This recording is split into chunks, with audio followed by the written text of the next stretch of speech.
Assalamualaikum warahmatullahi wabarakatuh. Ini adalah pertemuan kedua mata pelajaran simulasi dan komunikasi digital. Jika di pertemuan pertama kemarin kita sudah mempelajari tentang logika dan juga penyajian algoritma dalam bentuk teks, maka minggu sekarang kita akan belajar algoritma dalam bentuk gambar. Algoritma dalam bentuk gambar sering juga disebut dengan flowchart. Dan apa itu yang dimaksud dengan flowchart?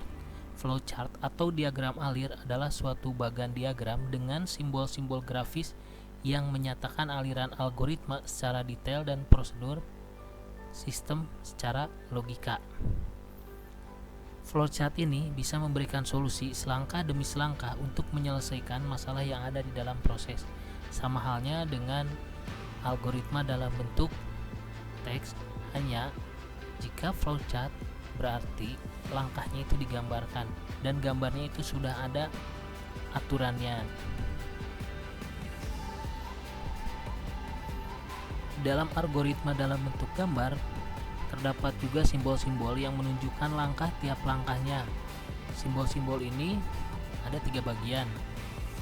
Yang pertama, flow direction symbol digunakan untuk menghubungkan simbol satu dengan yang lain. Kemudian disebut juga connection line. Nah, di bagian kedua ada processing symbol menunjukkan jenis operasi pengolahan dalam suatu proses atau prosedur. Dan yang terakhir ada input atau output symbol menunjukkan jenis peralatan yang digunakan sebagai media input ataupun media output. Dan yang pertama adalah flow direction symbol bagian pertamanya. Nah, di dalam flow direction symbol ini ada simbol arus atau flow menyatakan jalannya arus suatu proses yang ditandai dengan tanda panah. Selanjutnya ada simbol communication link menyatakan transmisi data dari satu lokasi ke lokasi lain. Lalu ada simbol konektor menyatakan sambungan dari proses ke proses lainnya dalam halaman yang sama. Lalu yang terakhir simbol offline konektor menyatakan sambungan dari proses ke proses lainnya dalam halaman yang berbeda. Kemudian di bagian kedua ada processing symbol. Di dalam processing symbol ini ada simbol proses menyatakan suatu tindakan proses yang dilakukan oleh komputer. Lalu ada simbol manual menyatakan suatu tindakan proses yang tidak dilakukan oleh komputer. Lalu simbol decision menunjukkan suatu kondisi tertentu yang akan menghasilkan dua kemungkinan jawaban ya atau tidak. Lalu ada simbol predefined process menyatakan penyediaan tempat penyimpanan suatu pengolahan untuk memberi harga awal. Lalu simbol terminal atau terminator menyatakan permulaan atau akhir dari suatu program. Ada lagi simbol keying operation menyatakan segala jenis operasi yang diproses dengan menggunakan suatu mesin yang mempunyai keyboard. Kemudian ada simbol offline storage menunjukkan bahwa data dalam simbol ini akan disimpan ke suatu media tertentu. Kemudian ada simbol manual input memasukkan data secara manual dengan menggunakan online keyboard. Dan di bagian terakhir ada input output symbol.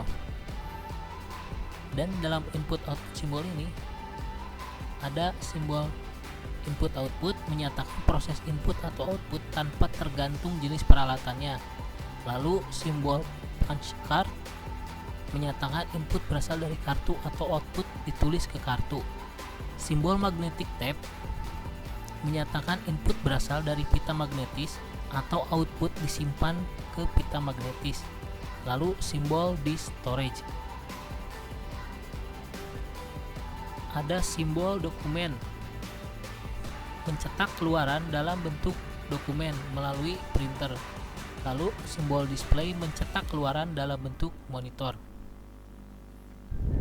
Dan di dalam flowchart terdapat kaidah dalam pembuatannya seperti ini: start, input, proses, output, end.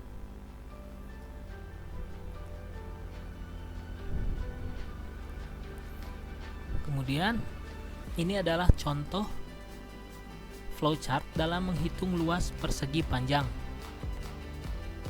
Nah, dimulai dengan start, yaitu tombol terminator, kemudian ada tombol input, yaitu yang pertama input panjang, kemudian input lebar, kemudian diproses. Rumusnya itu untuk menghitung persegi panjang ini, luas persegi panjang adalah panjang kali lebar. Maka di dalam proses kita masukkan rumusnya, luas sama dengan panjang kali lebar. Kemudian kita print luas, yaitu hasilnya. Setelah itu, maka prosesnya atau langkah-langkahnya dalam menghitung luas persegi panjang selesai. Seperti itu. Terima kasih.